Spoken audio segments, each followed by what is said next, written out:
제2장 시간과 공간을 넘어. 아, 아. 원현은 주춤주춤거리며 계속해서 소녀의 얼굴을 응시했다. 응? 소녀의 눈썹이 찡그러졌다. 제 얼굴에 뭐라도 묻었어요? 왜 계속 쳐다봐요? 소녀의 말에 원현은 정신이 들었다. 아니. 소녀는 양 골반 위에 주먹을 올리고 상체를 앞으로 숙여 원현을 쳐다보았다. 사람 처음 봐요? 아까부터 뭘 그렇게 당황한 표정이에요? 소녀는 자꾸 쳐다보는 원현에 기분이 좋지 않다는 듯 말을 쏘았다. 미안해요. 아는 분하고 너무 닮아서. 닮았다고요? 소녀는 팔짱을 끼웠다. 내가 뭐 예전 첫사랑하고 닮았다. 뭐 이런 거예요? 요즘도 이런 수법 쓰나. 저 같은 얼굴이 흔한 얼굴도 아닌데 누가 절 닮았다는 거예요? 아저씨, 저 미성년자거든요? 소녀의 맹랑함에 원현은 살짝 놀랐다. 그는 잠시 마음을 다듬고 다시 소녀를 바라보았다.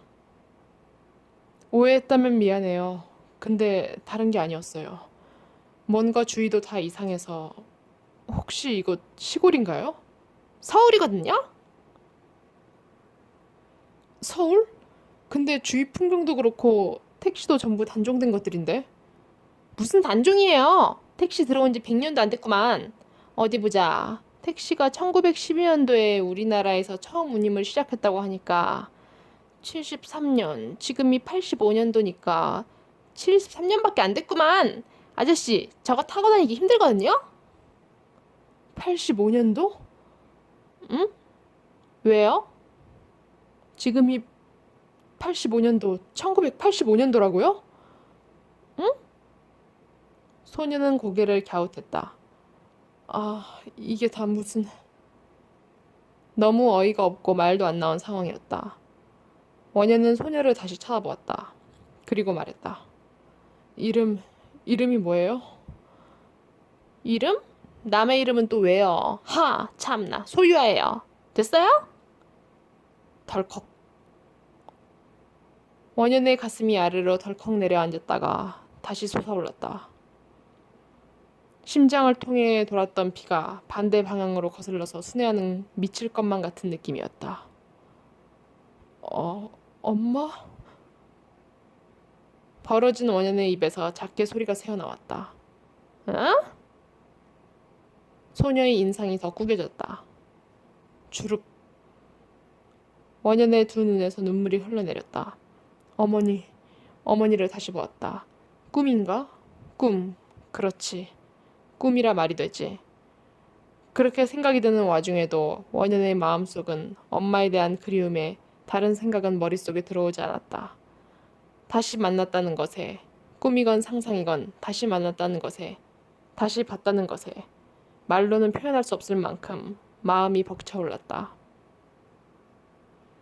소유하구나. 예쁜 이름이네. 원현은 눈물이 고인 눈으로 그녀를 바라보며 미소 지었다. 원현의 미소에 소유하는 자신도 모르게 그를 바라보며 마음의 정적을 느꼈다. 뭐라는 거야? 소유하는 당황하였지만 곧바로 당황하지 않은 척하며 동생의 손을 꼭 잡고 원현의 옆을 지나쳐갔다. 터벅터벅, 저벅저벅, 우뚝. 소유하는 계속 걸어가다 뒤에서 들리는 발걸음 소리에 우뚝 멈춰섰다.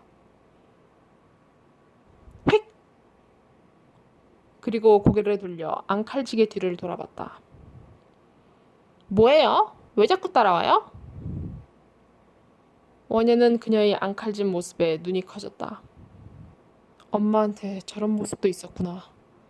뭐냐고 물었는데요? 소유하는 원현을 향해 몸을 완전히 돌려 세워서 말했다. 원현은 생각했다. 엄마한테 어떻게 말해야 할지, 어떻게 그녀를 대해야 할지. 내가 이 동네를 잘 몰라서 그런데 혹시 괜찮으면 안내 좀 받을 수 있을까 해서요. 안내요? 네. 원현은 미소 지으며 고개를 끄덕였다.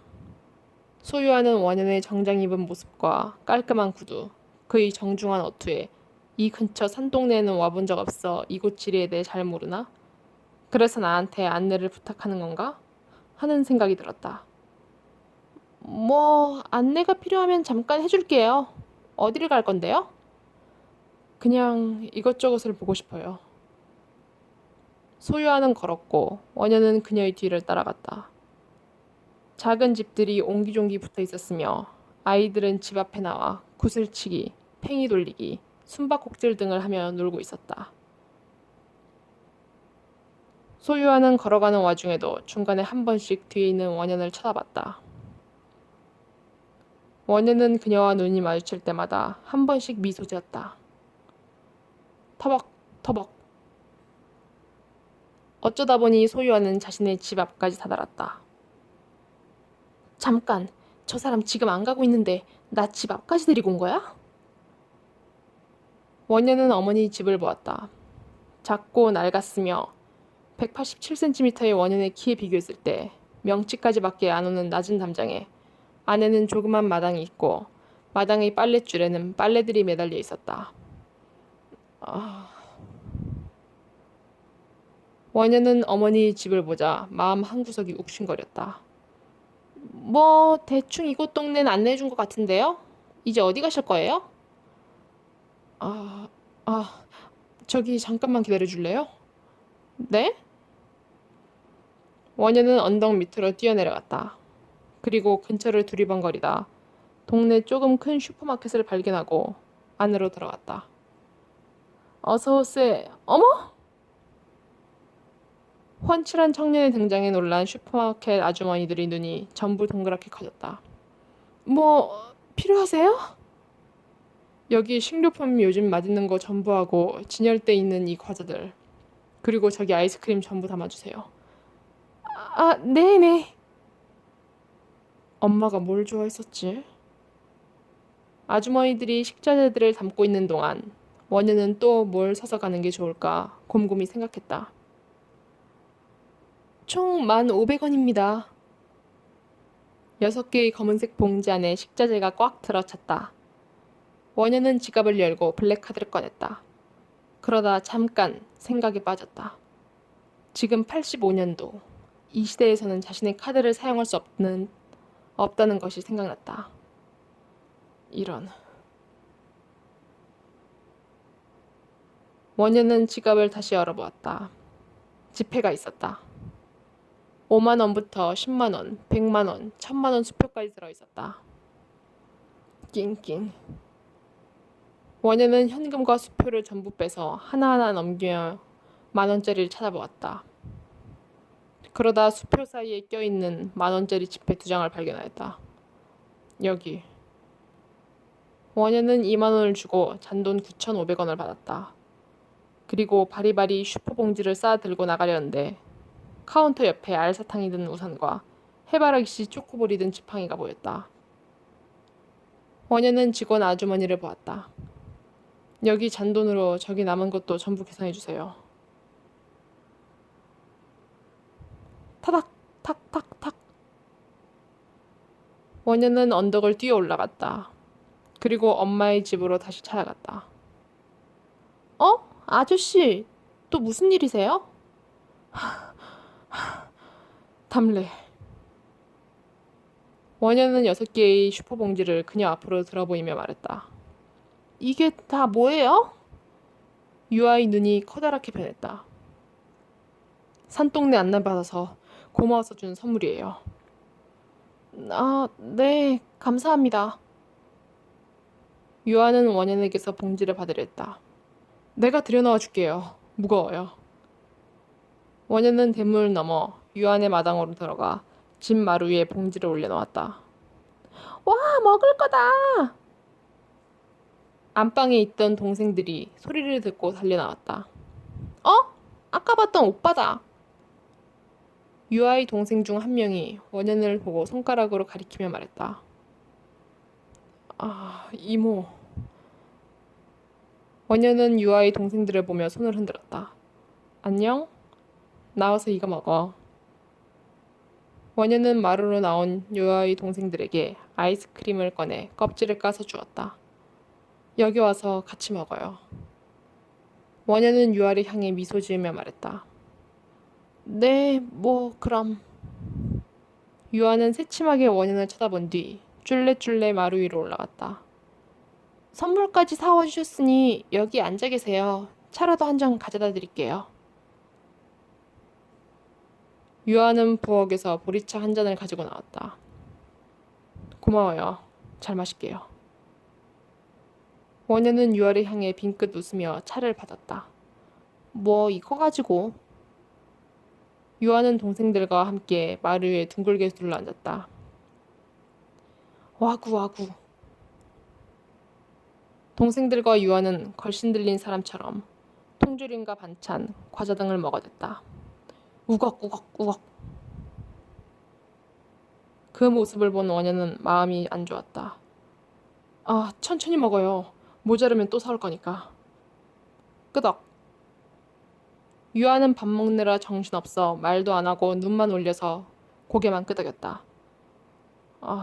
엄마의 어린 시절을 얼핏 들은 적은 있지만 이렇게 직접 보니 마음에 와닿아 너무 아프구나. 냠냠냠냠. 원현은 다 먹을 때까지 유아에게 한마디도 시키지 않았다. 언니, 엄청 오랜만에 배 터지게 먹은 것 같아. 유아와 동생들은 밥을 다 먹고 나자 너무 행복해 보였다. 원현은 유아를 바라보았다. 실례가 안 된다면 뭐 하나 물어봐도 돼요? 뭔데요? 여기서 동생들하고 셋이서만 사는 거예요? 아니면 부모님께서도 계시나요? 유아는 말 없이 있었다. 미안해요. 말하기 싫으면 말 안 해도 괜찮아요. 아니요. 엄마 아빠는 여기 안 계세요. 일 때문에 지금 멀리 떨어져 계시거든요. 가끔 오시는데 주로 저희 셋이서만 살고 있어요. 아, 아. 들은 적이 있다. 어머니가 어린 시절 부모님과 떨어져 살았다는 말을. 그럼 학교는 다니는 중이에요? 네, 일 때문에 매일은 못 나가고요. 나이가 어떻게 돼요? 17살이요. 근데 저 아까부터 계속 질문만 하고 계시는데요? 아, 그랬네요. 오늘 음식 가져다 주신 거 감사해요. 덕분에 잘 먹었어요. 원현은 유아를 보며 따뜻하게 미소 지었다. 나 여기 자주 놀러 와도 돼요? 동생들이 과자랑 아이스크림 좋아하는 것 같아서요. 자주 사올게요. 네, 동생들이 좋아하니까 그러시던지. 원현은 행복했다. 마음이 아프며 동시에 행복했다. 이런 식으로라도 어머니를 볼 수 있어서 너무 행복했다. 꿈에서라도 보길 간절히 소망했다. 현재 세계와 상황이 아직도 낯설고 적응이 안 되었다. 하지만 그딴 건 중요하지 않았다. 그저 어머니의 생기 있는 얼굴을 볼 수 있다는 것. 그것 자체만으로 행복했다. 저벅저벅. 원현은 산동네에서 아래로 걸어 내려오며 속으로 다짐했다. 꿈이든 현실 세계든 상관없다고.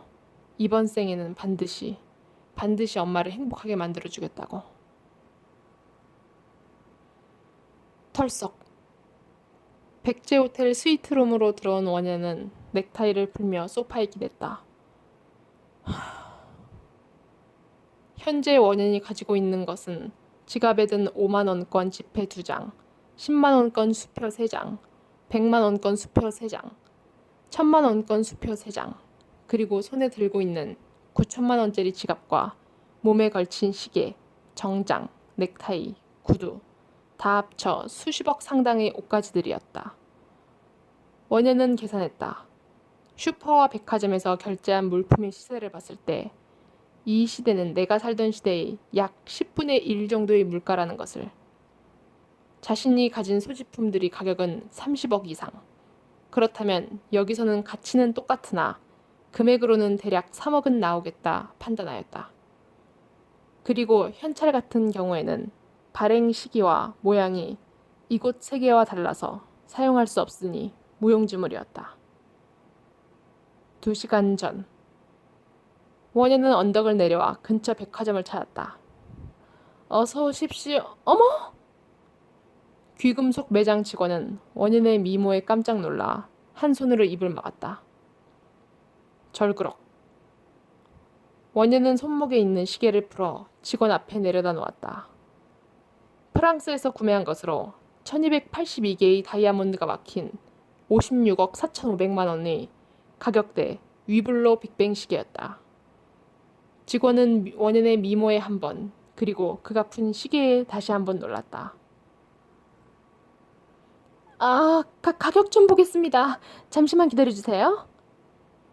네. 후다닥. 85년도. 이 당시 시절엔 존재한 적도 없는 시계였다. 하지만 무슨 상관인가. 어차피 금품인데. 참, 그러고 보니. 직원이 잠시 자리를 비운 사이 원현은 아까 슈퍼에서 식자재 구매할 때 지불한 10,000원짜리 현금이 생각났다. 먹을 걸 사가야 한다는 급한 마음에 얼떨결에 결제는 하였지만 사실 자신이 건넨 10,000원 또한 이 시대의 10,000원과는 크기와 색이 달랐다. 슈퍼 직원도 원현의 외모와 분위기에 빠져 자신도 모르게 얼떨결에 현대의 지폐를 받아 결제를 한 것 같았다. 원현은 실수가 떠오르자 살며시 미간을 잡았다. 세상에 어떡해. 이거 조선님 시계 아니야? 다이아가 몇 개야? 대체 이게 얼마짜리야? 막 완전 말로만 듣던 재벌남 아냐. 앞에서 봤는데 얼굴도 미친 엄청 잘생겼어. 진짜? 어떡해. 원현이 다음에 어머니에게 차에 갈 때는 무슨 선물을 사갈까 생각하고 있는 사이 직원이 다가왔다. 저 손님? 원현은 직원에게로 눈을 돌렸다. 손님께서 너무나도 깔끔하게 사용하셔서 기스 하나 나지 않은 상태예요. 팔게 되시면 가격은 5억 6,400만 원대가 아닐까 싶습니다. 그럼 계산 부탁드립니다. 어머, 네. 원현은 시계값을 수표로 계산해 받은 뒤 택시를 타고 백제 호텔에 도착했다. 해가 진 밤, 원현은 욕실의 샤워기 밑에서 나오는 따뜻한 물줄기를 맞았다. 머릿속은 어머니 생각뿐이었다. 식사는 잘하고 계실지. 아침에 봤으면서도 또 찾아가고 싶었다.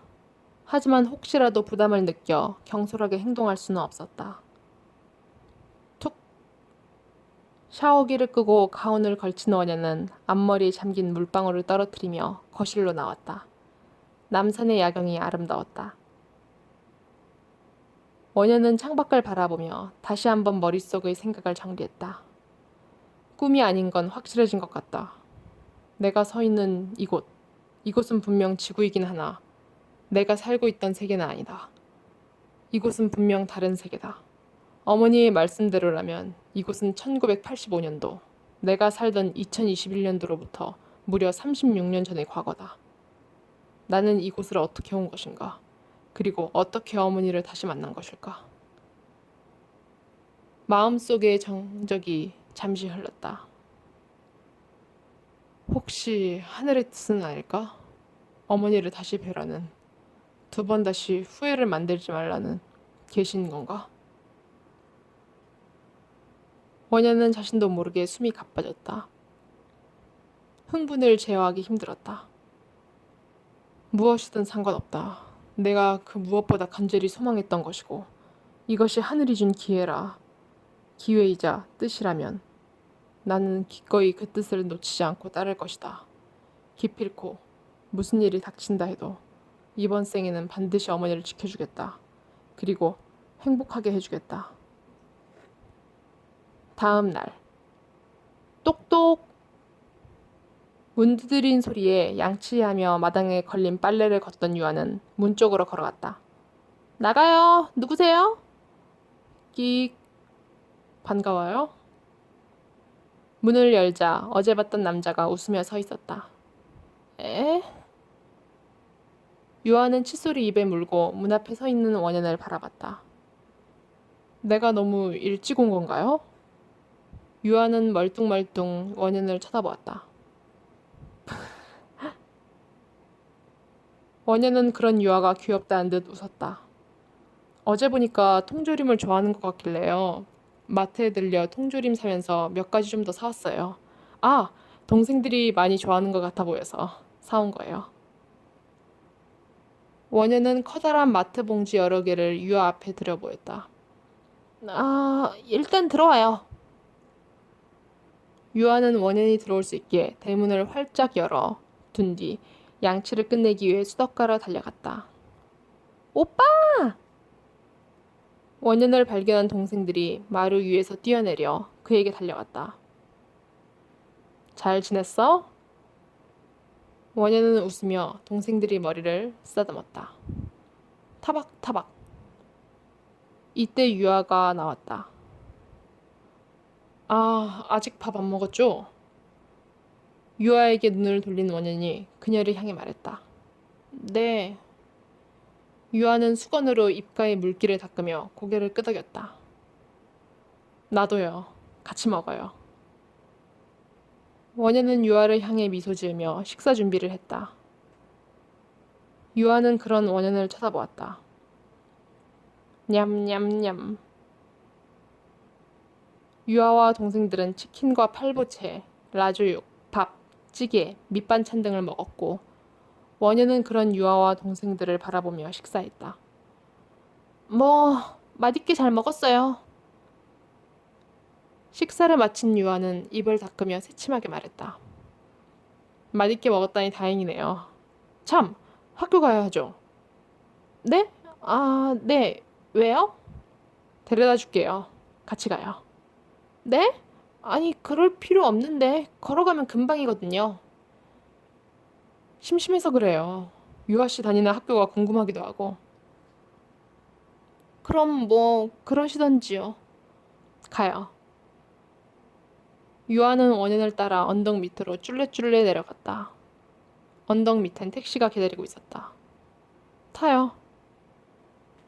원현은 유아가 탈 수 있게 뒷문을 열어주었다. 꾸벅. 유아는 원현의 배려에 그를 향해 고개를 한번 꾸벅 숙였다. 학교 다니면서 불편한 점은 없어요? 아, 네, 뭐 딱히 없는 것 같아요. 다행이네요. 택시로 10분 정도 가자 유아가 다니는 국립학교가 나왔다. 다 온 것 같네요. 원현은 먼저 내려 유아의 문을 열어주었다. 아, 이렇게 해주실 필요는 없어요. 유아가 문을 열어주는 원현을 향해 말했다. 점점점. 원현은 유아를 바라보았다. 그리고 주머니에서 작은 메모지를 꺼내 유아에게 건넸다. 혹시 필요한 것 있으면 여기로 연락해요. 유아는 원현이 건넨 메모지를 바라보았다. 그의 전화번호가 적혀 있었다. 아, 유아는 고개를 들어 다시 글을 올려다보았다. 차가운 바람, 따뜻한 미소. 유아는 자신도 모르게 그의 눈길을 벗어나지 못했다. 연락해요. 아니, 연락 줘요. 원현은 자신의 목도리를 풀어 유아의 목에 감아주었다. 추워요. 이만 들어가 봐요. 유아는 말없이 원현을 바라보았다. 그리고 목도리에 얼굴을 묻은 채 여러 학생들과 함께 학교로 들어갔다. 타박타박. 원현은 유아가 중간에 살짝 한번 뒤돌아볼 때마다 웃으며 손을 흔들었다. 그리고 유아가 학교로 들어가 사라질 때까지 그녀를 바라보았다. 그 뒤 다시 택시를 타고 떠났다. 그리고 이 모습을 교복 위에 명품을 두른 부티나게 생긴 여학생이 팔짱을 낀 채 쳐다보고 있었다. 네, 여기까지가 소중한 그대라서 2부 내용이었고요. 다음번엔 소중한 그대라서 3부 내용 가져와서 읽어드리겠습니다. 감사합니다. 안녕.